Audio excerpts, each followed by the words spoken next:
Muito bom, pessoal, a paz do Senhor Jesus. Estamos começando a nossa TV Ágape, a primeira TV Ágape do ano de 2023. Esse ano a TV Ágape está vindo com força total, alguns quadros novos. Estamos fazendo umas mudanças aqui. Você que já foi abençoado em 2022, será mais abençoado em 2023. O primeiro programa tem quadros aqui que vão te edificar. Já vamos começar ouvindo o primeiro louvor, mas dá o seu like aí, compartilha, aumenta o volume. TV Ágape 2023 está uma bênção. Primeiro louvor, confere aqui no telão.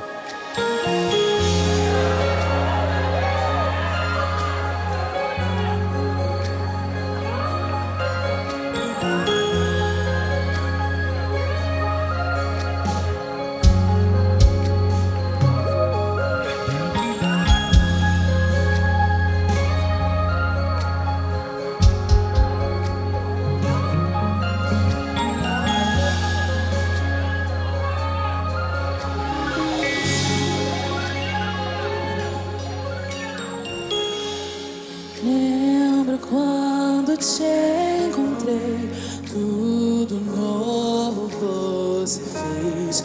E os abraços que senti me fizeram prosseguir. Várias vezes eu caí e você me levantou. Eu que achava estar bem, mas me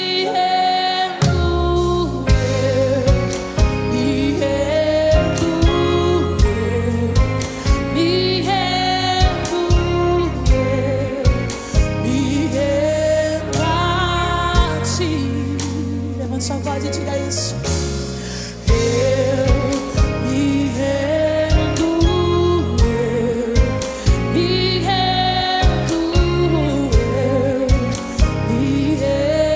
a ti. Lembro quando te encontrei, tudo novo você fez. E os abraços que senti me fizeram prosseguir. Várias vezes eu caí e você me levantou. E eu que achava estar bem, mas me rendo. Eu me rendo a ti. A tua vontade, a tua graça,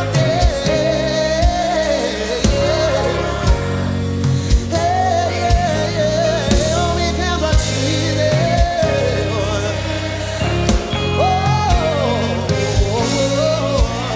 Como eu disse, TV Ágape 23 está com muita coisa nova e hoje nós vamos bater um papo com o pessoal do Culto no Lar, esse trabalho aqui na igreja que tem edificado muitas famílias, muitos lares.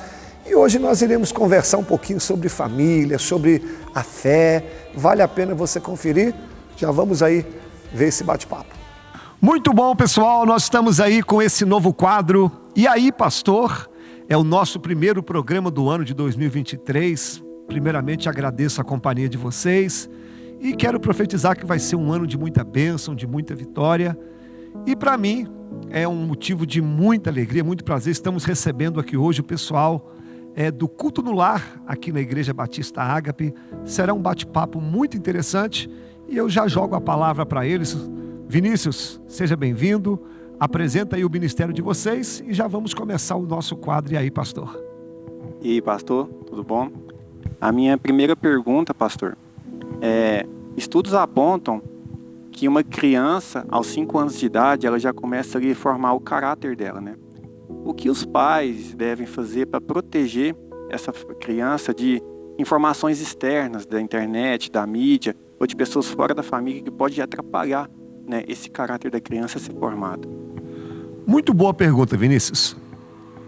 Nós precisamos aprender e entender a seguinte coisa. Existe uma diferença de criar filhos e educar filhos. A gente não cria filhos. Criar, a gente cria um animal de estimação. Filho, a gente educa.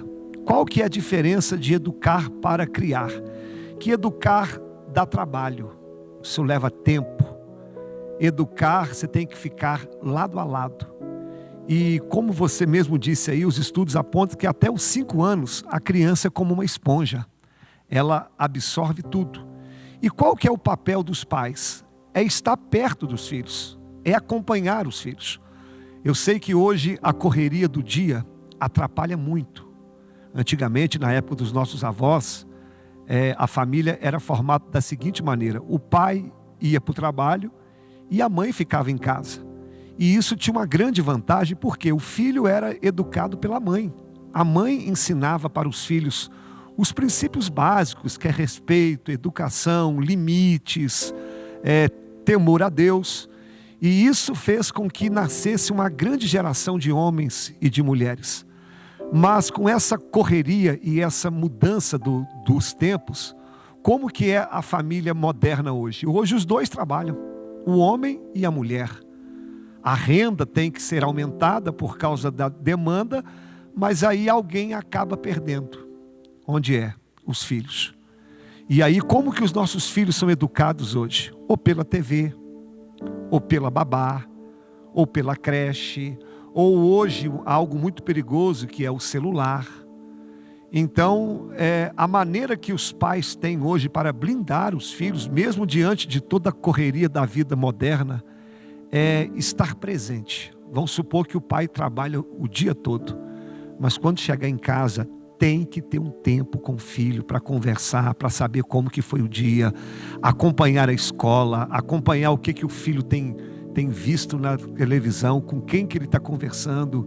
Isso é fundamental. Tem uma história na Bíblia da irmã Ana, a mãe de Samuel. Ela consagrou o seu filho a Deus, mas ela só entregou Samuel depois que ela o amamentou. O que é amamentar? É colocar o filho aqui perto do peito, é cuidar dele. Aquilo que a mãe come vai passar para o filho. E hoje, espiritualmente falando, está faltando isso na vida dos pais. É amamentar, colocar meu filho aqui, olhar nos olhos e alimentá-lo. E alimentá-lo principalmente da palavra do Senhor. Beleza, Vinícius? E aí, Josi? Pastor, boa noite. Então, sobre até isso que o Vinícius falou, acaba que está gerando, assim, muitas famílias a falta de confiança, a falta de compreensão, né, entre filhos e pais. Como que o senhor dá essa dica pra gente? Como aconselhar essas famílias quando a gente faz essas visitas nos lares? Para que aumente, né, a confiança e a compreensão entre eles. Josi, pergunta muito interessante. Nós pais, nós temos um grande desafio. Qual que é o desafio? É achar o equilíbrio entre amizade e autoridade. Tem pais que atuam nos extremos. Ou é amigo demais, ou é rígido demais.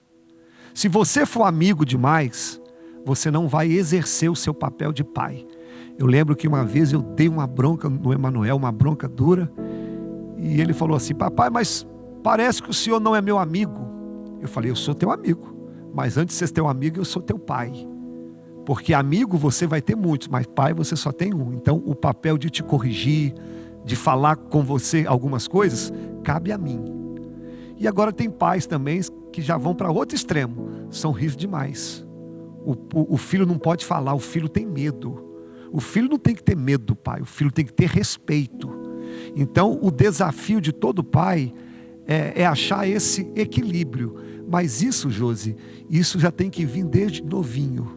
O pai, quando eu falo pai, claro que eu uso a figura da mãe também, tem que manter essa amizade desde novinho. Ser firme na hora que tem que ser firme e ser amigo também na hora que precisar de ser amigo. Então, para responder a sua pergunta, o grande desafio é encontrar o equilíbrio de autoridade e amizade e usar tudo na dose certa. Não sendo amigo demais e não sendo rígido demais, mas agindo na medida certa. Beleza?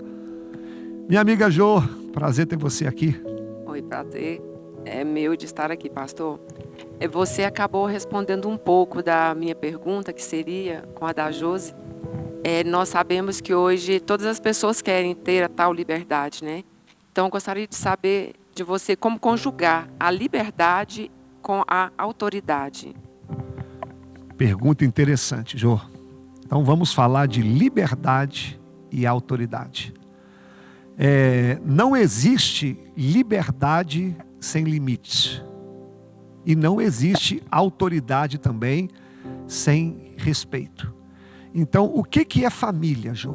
Família, o ambiente familiar, é onde nós aprendemos limite, respeito e autoridade. E isso nós aprendemos em casa. Então, nós que somos pais, nós precisamos ensinar para os nossos filhos o limite. O que é o limite? Até aqui você pode ir. O filho aumentou a voz, não faça isso. O filho está chegando tarde, você põe limite. Então isso se nós não colocarmos esse limite, o mundo ensina. Às vezes, como eu disse aqui da dificuldade da família moderna, nós pais estamos errando nisso. Às vezes nós ficamos tão longe do filho e a gente quer compensar com liberdade. Não, eu vou deixar meu filho à vontade no celular. Eu não posso dar uma bronca no meu filho porque eu quase não vi. Aí vai dando essa liberdade e essa liberdade vai causando um grande estrago, porque todos nós precisamos de limite. O próprio Deus coloca limite em nós. Limite não é que punição. Limite é proteção. Toda vez que eu coloco um limite no meu filho, eu não estou fazendo mal a ele. Eu estou protegendo ele de algo ruim que pode acontecer. E a autoridade, Jô. A autoridade, ela é conquistada. Então, a partir do momento que você mostra para o seu filho que você é a autoridade naquela casa. Hoje nós sofremos muito com a omissão. Os pais não querendo exercer o seu papel, as mães também se omitindo, e aí o filho cresce sem aquela figura de autoridade. A nossa geração, Jô, eu não sei, eu acredito que na sua época era assim. O meu pai, apesar de nunca ter morado junto comigo, que o meu pai saiu de casa, eu tinha meses de idade, mas meu pai sempre teve muita autoridade. Quando eu fazia algo errado, ele tinha uma mercearia, ele só fazia assim, ó. Só isso. As minhas pernas já ficavam bambas, porque a autoridade que meu pai tinha, meu pai só me deu uma surra, só uma, mas só com a postura dele, ele já passava para mim o que é autoridade. Então nós precisamos ser autoritários, entre aspas, para que a liberdade não seja perdida. Então, liberdade e autoridade tem que andar juntos. Não é ser ditador, é o equilíbrio. Meu amigo Roberto, e aí, boa qual noite, é a sua pastor, pergunta? a paz do Senhor. Boa noite. Então, pastor, eu tenho duas perguntas para fazer para o senhor. Então vamos. Nesse mundo, de tão corrido que está sendo, em famílias tão grandes também, que eu vim de uma família grande, são 10 irmãos, e nessas famílias grandes e pequenas, pastor, há um conflito, há uma discussão, há uma intriga. E a pergunta que eu tenho que falar para o senhor, o que fazer para superar os conflitos familiares? Roberto, família é lugar de amor, é lugar de respeito, mas família também é lugar de conflito. Toda família tem seus atritos, toda família tem suas diferenças, toda família tem as suas brigas, toda família que tem isso. Mas como que a gente resolve isso? Família também é lugar de perdão. Então, a melhor maneira de resolver problema em família é conversando, dialogando, mesmo que às vezes se torne algo mais áspero, mas só tem uma forma de resolver isso, é no bate-papo e, claro, exercendo o perdão, porque às vezes você vai ouvir muita coisa que não quer ouvir. E às vezes você tem que falar coisas que, se você não falar, vai causar um grande problema. Então a gente resolve problema em família, conversando e perdoando. Não existe outra forma. E confrontando. A gente não pode deixar de ter confronto, porque, eu repito, família é lugar de amor, de respeito, mas é lugar também de tratamento. É a família que molda o nosso caráter. Porque se a gente não for confrontado em casa, o mundo nos confronta. E com amor e com respeito, a gente vence isso. Beleza? Qual que é a segunda pergunta, Roberto? A outra pergunta, pastor. O mundo hoje vive muito assim, né? Questão de manifestações, né? Questão da política também. Trazendo isso pra gente, né? Como manifestar a fé na família? Essa pergunta é muito interessante, Roberto, porque nós precisamos de fé, né? O que é fé? Fé, de acordo com a palavra, é a convicção daquilo que não existe, mas a gente sabe que vai acontecer. Mas quando se fala de fé, eu entendo como temor a Deus. E como que nós manifestamos a nossa fé na família? Alguém tem que buscar Deus, Roberto. Alguém tem que ser o pilar, a coluna. Então, na família, tem que ter alguém que busque a Deus. O ideal é que todos busquem, mas infelizmente não é assim. Mas se tiver alguém ali que ore, alguém que dê testemunho, alguém que pregue a palavra, automaticamente a fé chega. Se nós lermos a palavra, nós vamos ver diversas vezes o milagre chegando até em uma família por causa de uma pessoa. Então, nós que levamos a fé para dentro da nossa família com as nossas atitudes. Se a gente clamar, buscar e também dar o testemunho. É assim que a fé entra dentro de casa. E esse trabalho que vocês têm feito é fundamental, poxa. Toda família é necessário ter um culto lá. Antigamente, antes das igrejas serem formadas, igreja que eu falo são os templos, os cultos eram feitos em casa. Tem coisa melhor que levar a palavra de Deus, um culto, a oração para dentro do lar. Então eu aconselho todas as famílias, nem que seja uma vez ao mês, uma vez de semana, fazer um culto interno. Orar juntos, ler a palavra juntos, os pais orarem com os filhos orarem com os pais, marido com esposa com o marido. É assim que a gente coloca a fé dentro da nossa casa. Beleza? E aí, Jô?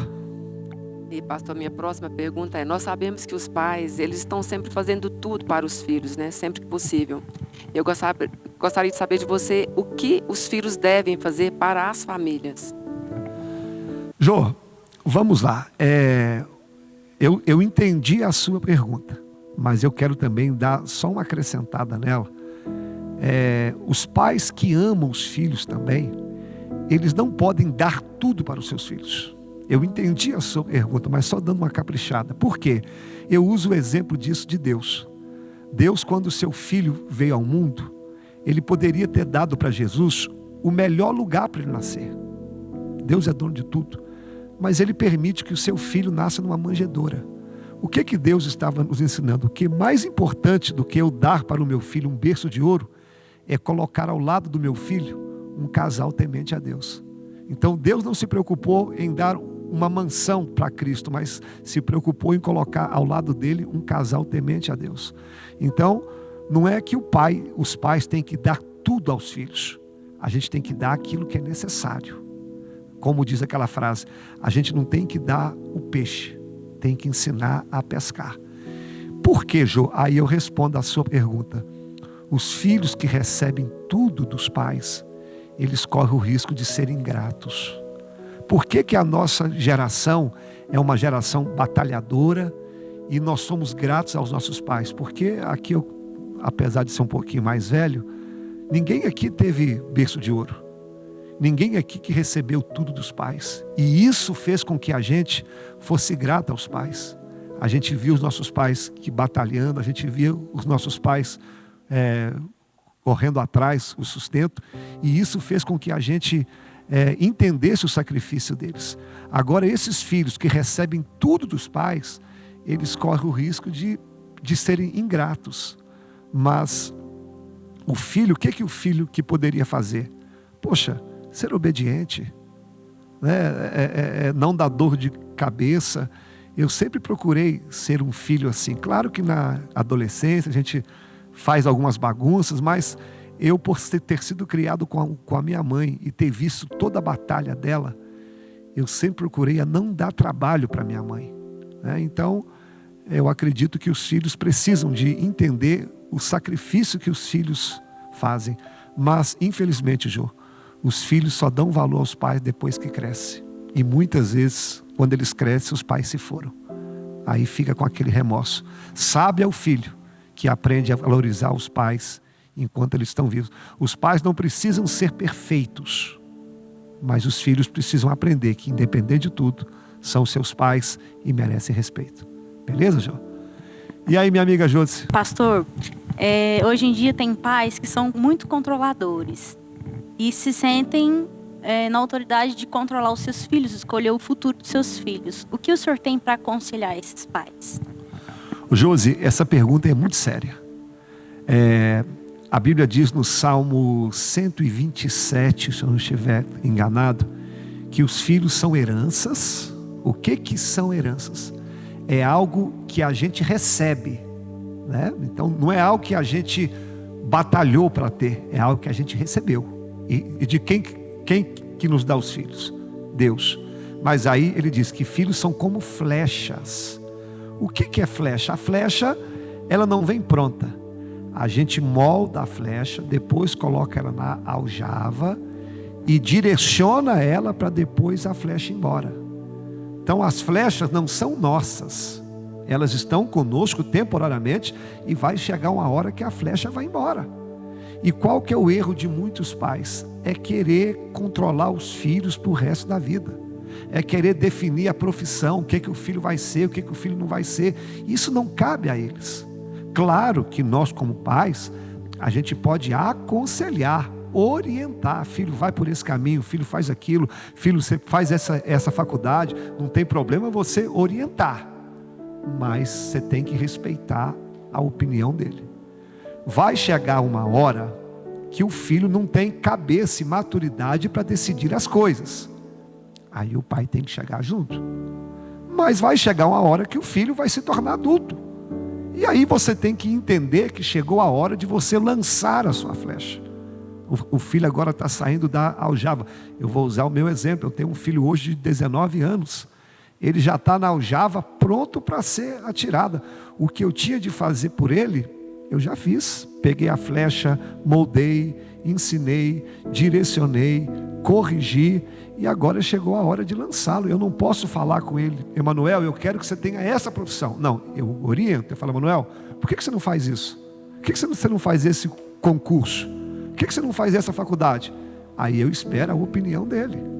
Então, os filhos não são nossa propriedade. A gente prepara-os e tem que dar liberdade. Porque às vezes você quer que o seu filho tenha uma profissão que você gostaria de ter. Então eu não posso lançar para o meu filho uma frustração minha.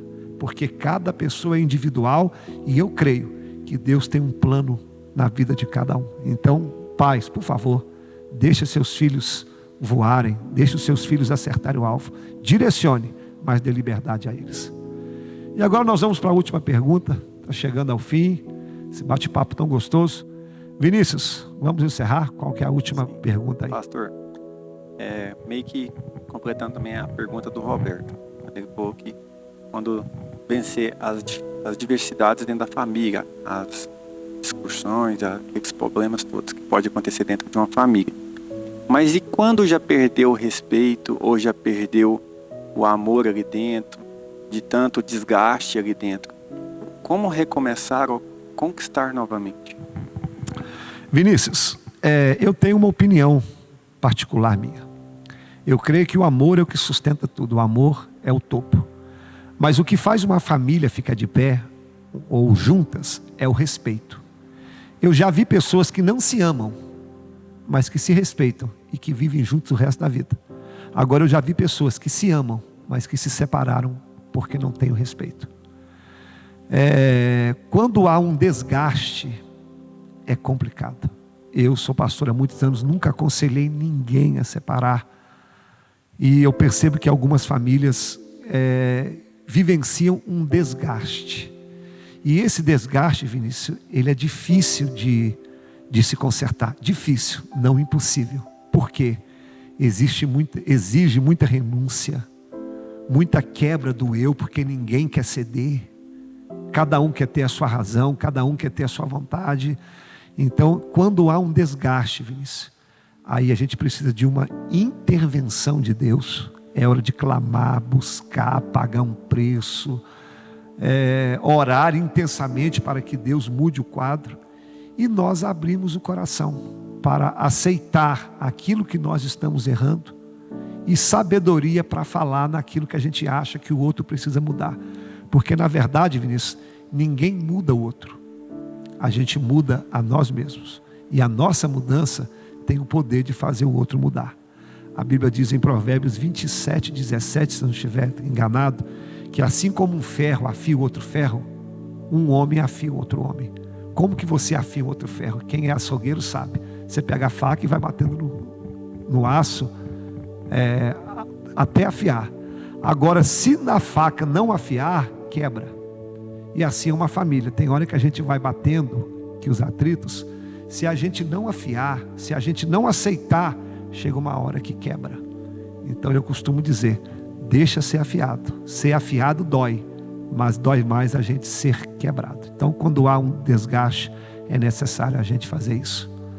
Pessoal, chegamos ao final do bate-papo, esse quadro bacana. E aí, pastor, acredito que foi muito edificante. Esse aqui é o Ministério no Culto no Lar. Vou deixar que eles se despedem e eles vão dar aqui alguns direcionamentos e como funciona esse trabalho. Desde já eu agradeço a presença de vocês. E aí, Vinícius? Então, nosso ministério no momento ele deu uma pausa, mas em janeiro agora estamos retomando. Temos já algumas agendas já. Se você quiser algum culto lá na sua casa, é só falar com a Cibele, com o Gilmar, ou comigo, ou com a minha esposa, ou com o Roberto, ou com a Jo. E vamos levar ali a palavra do Senhor ali na sua casa. Tem pessoas que não querem vir na igreja, que você tem vontade de que ela se aproxime, e você quer que ela se aproxime mais de Deus, possa usar essa estratégia para que nós possamos ir até ela, e ali o Senhor trabalhe e que ela venha depois até a casa do Senhor. Amém? Muito bom, pessoal. Assim a gente encerra esse quadro aí, pastor. Foi muito edificante. Fica conosco aí, tem muita coisa boa na TV Ágape. Vamos lá, vamos para o próximo quadro. Bacana esse bate-papo, né? Todo ano nós fazemos aqui o culto da virada, já é marcante, todo mundo aqui da cidade conhece. E nós vamos conferir agora um pouquinho como foi o culto da virada. Que bênção! Confira o vídeo aí. É isso aí, pastor Wallace. Estamos aqui no Bonifácio, direto do culto da virada de ano, e nós vamos conferir agora como está sendo esse culto maravilhoso. Vou abrir pra você entrar. É só bater que eu vou abrir pra você entrar.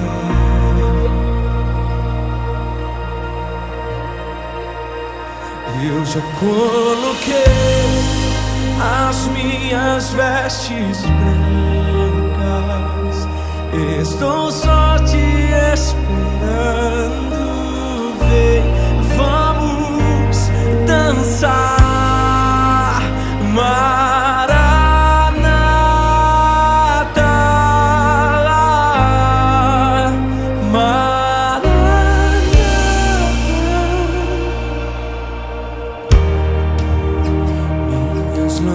Que bênção que foi esse culto, momentos maravilhosos, onde Deus veio aqui, nos visitou, deu sua graça. Eu desejo que você que está nos assistindo tenha um ótimo 2023, abençoado, regado pelas bênçãos do Senhor. E é isso daí, e continue acompanhando a nossa programação. Em 2022, o programa TV Ágape foi uma bênção. 2023, meu irmão, muito melhor. Eu preciso de você, preciso que você assista conosco, compartilha, tem um bate-papo acontecendo aí, interage conosco, dá o seu like, compartilha. E vamos conferir a agenda da igreja? Eu te espero aqui para você fazer uma visita para a gente. A agenda da igreja. O cativeiro quebrou, o inimigo está debaixo de seus pés. As alturas subiu, sentava à direita de Agora que você conferiu a agenda da igreja, te espero, hein? Estarei na porta ali esperando você. Nós vamos iniciar um quadro novo, um quadro de curiosidades bíblicas, onde nós vamos te ensinar algumas palavras, algumas expressões que a gente usa, mas você não entende bem. Esse quadro vai edificar a sua fé e aumentar também o seu conhecimento bíblico. Confira aí esse novo quadro, Curiosidades Bíblicas. Muito bom, pessoal, nós estamos aqui com esse quadro novo. Esse quadro que eu confesso que já tem um tempo atrás, estava queimando no meu coração, é um quadro de curiosidades bíblicas. Por quê? Às vezes nós escutamos algumas frases, alguns jargões, algumas palavras que a gente repete, mas não sabe o significado. E esse quadro vai te ensinar. Por exemplo, a gente fala constantemente aleluia. A gente fala, mas não sabe o significado. O que significa aleluia? Louvem ao Senhor. Isso é aleluia. E não existe aleluias no plural. É aleluia. Outra frase que a gente usa, outra palavra, desculpa, amém. Às vezes se torna até automático. O que significa amém? Amém é uma concordância. Quer dizer, assim seja. A palavra disse algo, você concorda, você diz, amém, eu concordo. E hoje, como que é o primeiro dia, eu quero ensinar para você uma curiosidade bíblica, uma frase que eu sempre ouvi quando eu cheguei na igreja. Os meus líderes usavam a seguinte frase, cuidado com o jugo desigual. O fulano está em jugo desigual. Eu falava, gente, o que é jugo desigual? O que é isso? Essa expressão, Paulo disse em 2 Coríntios, capítulo 6, versículo 13 em diante, quando Paulo vai dizer assim, não vos coloque em jugo desigual com o incrédulo. Mas o que significa isso? A palavra jugo é um instrumento de madeira, eu vou pedir até que o produtor coloque aqui, isso é um jugo, é um instrumento de madeira e esses dois lugares aqui, é onde os animais ficavam. Para que serve o jugo? Os animais ficavam ali, um ao lado do outro, e servia para arar a terra, porque naquela época era assim que arava a terra. Só que a palavra jugo desigual, em Deuteronômio capítulo 22, versículo 10, Deus vai dar uma ordem assim, não coloque dois animais diferentes debaixo do mesmo jugo. Ou seja, dentro do jugo, eu não posso colocar, por exemplo, um boi e um jumento. Eu não posso colocar um cavalo e um boi. Não pode. Por quê? Se você colocar animais diferentes, não vai dar certo. Um vai sobrecarregar o outro. Um tem mais força que o outro. A passada é diferente. E no final das contas, o serviço não vai dar certo. Então, quando Paulo está dizendo, e os nossos líderes dizem, não vos coloqueis em jugo desigual, ou seja, você não pode estar lado a lado, caminhando junto, no mesmo propósito, na mesma direção, com alguém que não tem a mesma visão espiritual do que você. Então, se colocar no jugo desigual significa eu caminhar, ou ter comunhão, ou ter a mesma visão com alguém que não comunga da mesma fé. Por quê, pastor? Irmão, vai dar errado. Não vai dar certo. Um dos dois serão sacrificados e vai ter dificuldade. Então, se você quer vencer, se você quer triunfar, ande lado a lado, caminhe com pessoas que têm a mesma fé, o mesmo pensamento, a mesma visão. Um exemplo bíblico disso, quando Maria ficou grávida de Jesus, a Bíblia diz que na mesma hora ela foi andar com Isabel, a sua prima, que estava grávida de João Batista. Por quê? Eu tenho que andar com pessoas que têm a mesma fé e que estejam gerando o mesmo milagre que eu. Então isso significa jugo desigual. Agora, em Mateus 11, 28, Jesus vai dizer assim, tomai sobre vós o meu jugo. Sabe o que Jesus está dizendo? Ele quer estar lado a lado conosco. Então, nada melhor que você caminhar com pessoas que têm a mesma fé, a mesma visão, mas nunca se esqueça que Jesus é o seu companheiro. É Ele que tem que estar lado a lado contigo em todos os momentos. Gostou do quadro? Semana que vem tem mais, hein? Então, não se coloque em jugo desigual. Ande com pessoas com a mesma visão. Valeu, galera. Fica aí conosco que a TV Ágape está uma bênção. Gostou do quadro? Qualquer dúvida que você tiver, pode me perguntar também alguma curiosidade bíblica. Agora, vamos ouvir um testemunho Minha amiga Camila, quem é que está com você aí para esse testemunho?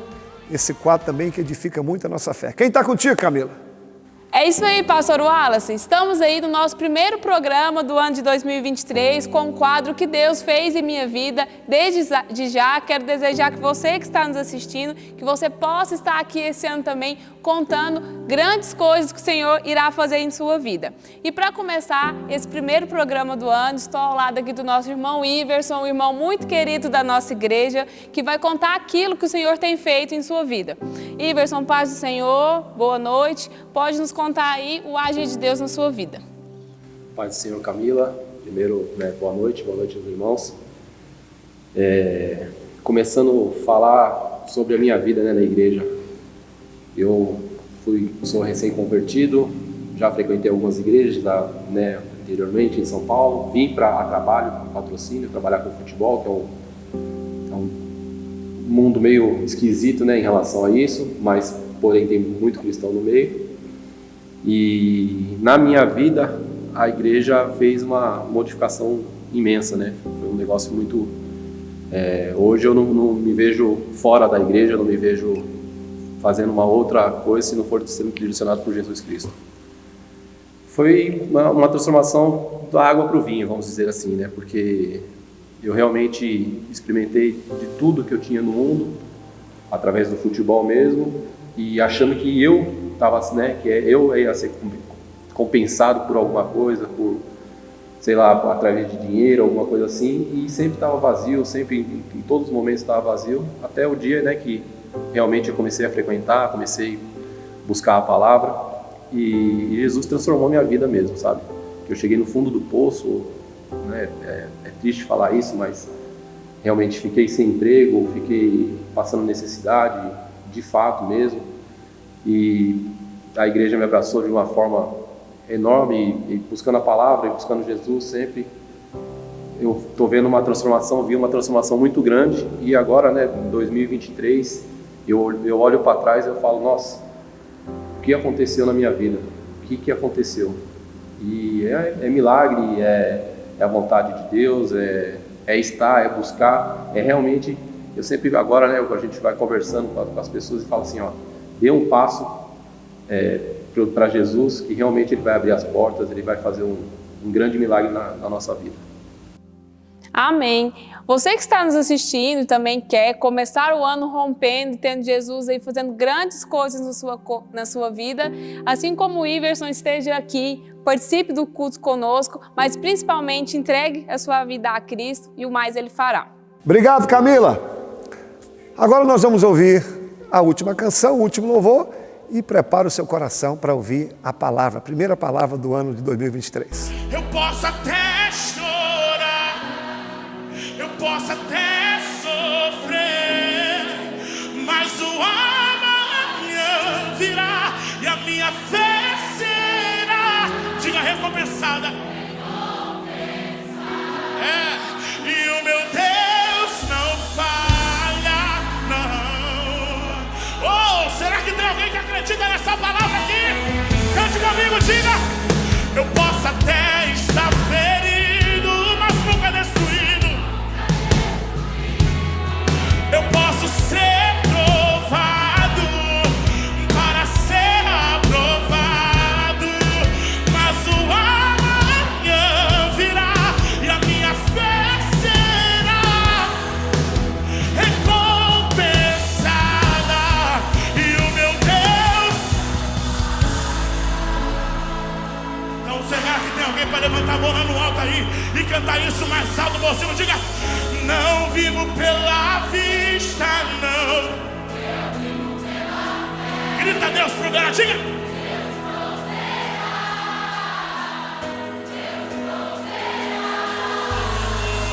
Olho para o alto, então vem o socorro, sim, Deus proverá.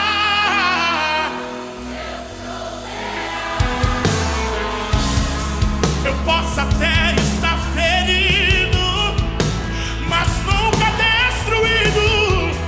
Eu posso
quando a azeite e a farinha.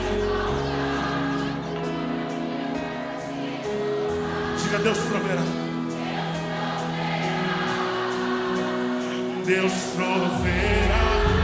Ei.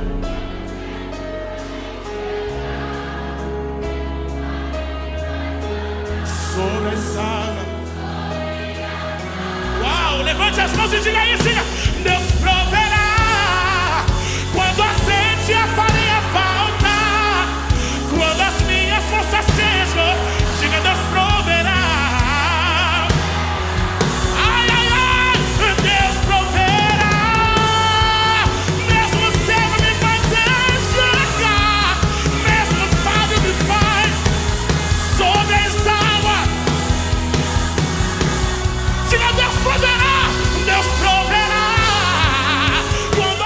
Meus irmãos, eu quero compartilhar uma palavra de Deus com você. Essa é a primeira mensagem do ano de 2023 e eu creio que essa mensagem vai falar muito ao seu coração. Te prometo que eu não vou demorar, fica aí até o final para a gente ouvir a palavra do Senhor. Evangelho de Lucas, capítulo 13, versículo 6, diz assim: E então Jesus contou essa parábola. Um homem tinha uma figueira plantada na sua vinha e ele foi procurar fruto nela e não achou nenhum. Por isso ele disse ao vindicultor, ao homem que cuidava da vinha: Já faz 3 anos que eu venho procurar fruto nessa figueira e não acho. Corte-a, para que eu não deixe a terra inutilizada. Respondeu o homem: Senhor, deixa ela por mais 1 ano, e eu cavarei ao redor dela e a adubarei. Se der fruto no ano que vem, muito bem. Agora, se não der, corte-a. Aqui está uma parábola contada por Jesus. Essa parábola tem uma lição maravilhosa para as nossas vidas. Jesus está contando a história de um homem que plantou uma figueira em sua vinha.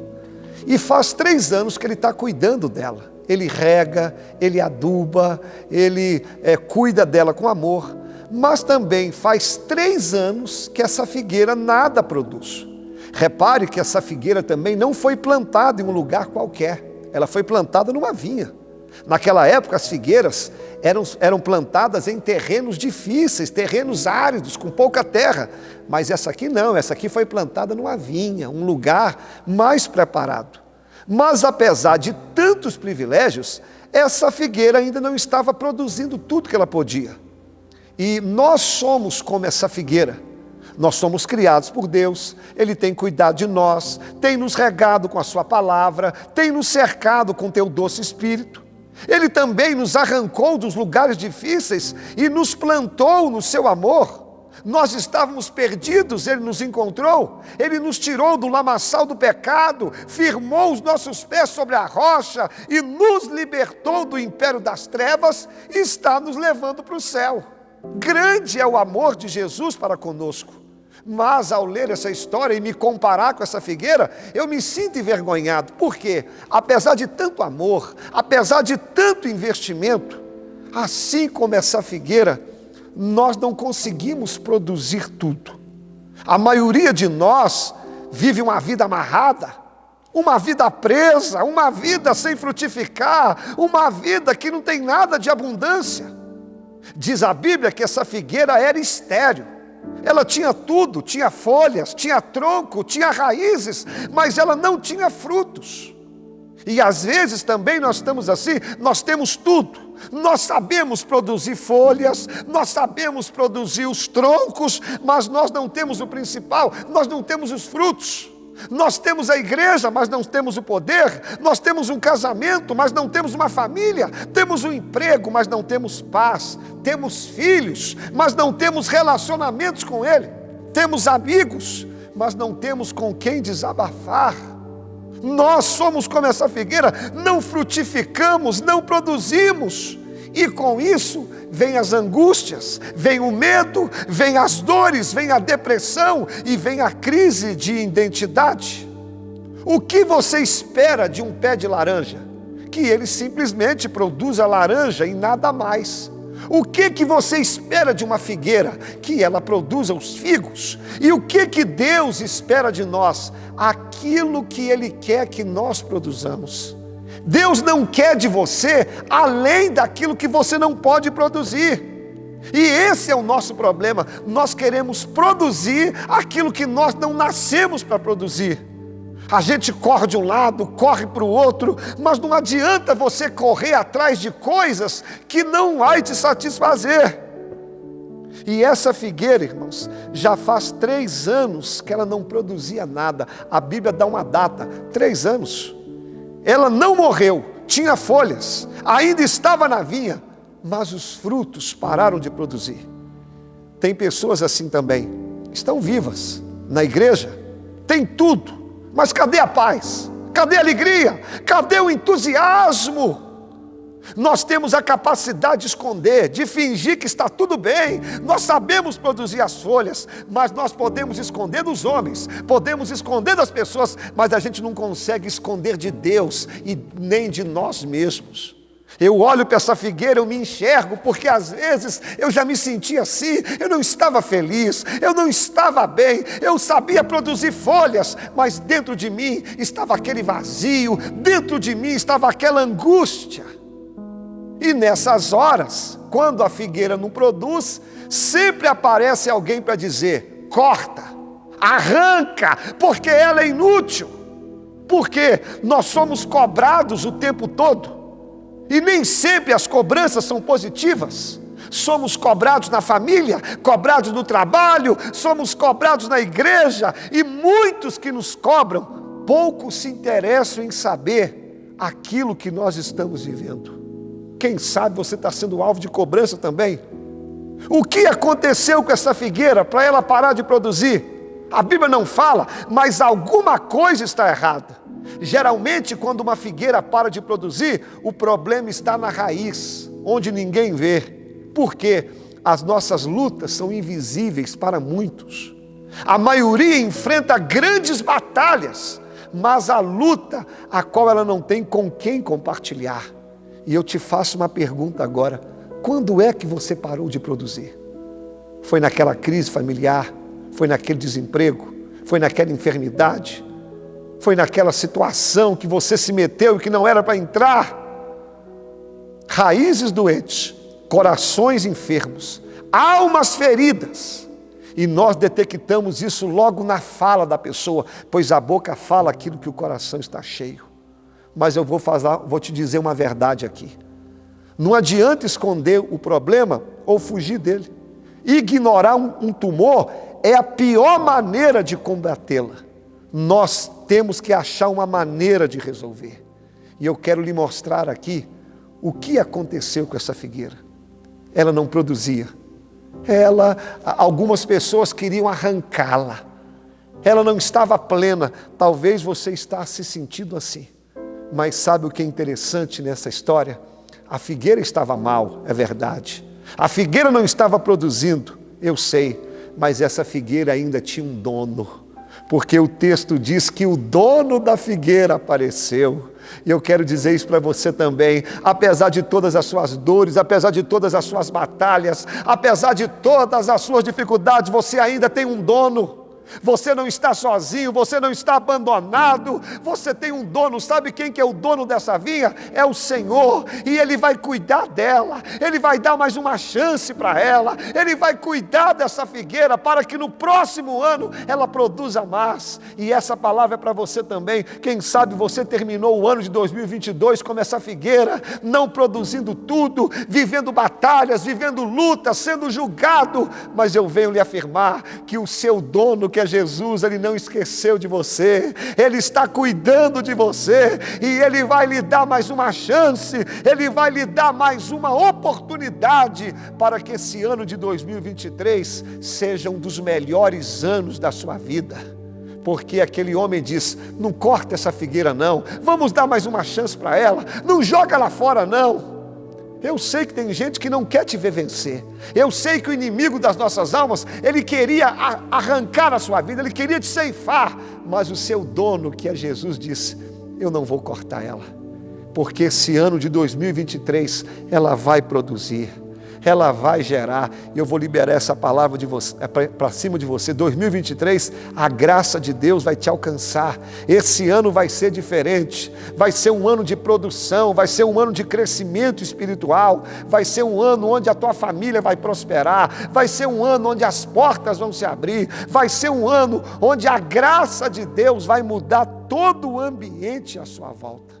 E eu quero terminar dizendo, o dono da figueira só disse duas coisas: eu vou cavucar nela, eu vou tirar toda a terra que está em volta. Deus vai fazer muita coisa, mas vai ser um ano também onde Deus vai te escavar, onde Deus vai tirar de nós tudo aquilo que é da terra, tudo aquilo que não pertence a Ele, e Ele vai nos adubar. Adubar é com esterco. Você sabe o que é esterco? Muitas vezes o Senhor nos coloca em cada situação, mas pode ter certeza que ainda que aconteçam situações que você olha e fala, isso é esterco, não reclame, porque é nesse esterco que você vai crescer, é nesse trabalhar de Deus. 2023, minha vida será diferente.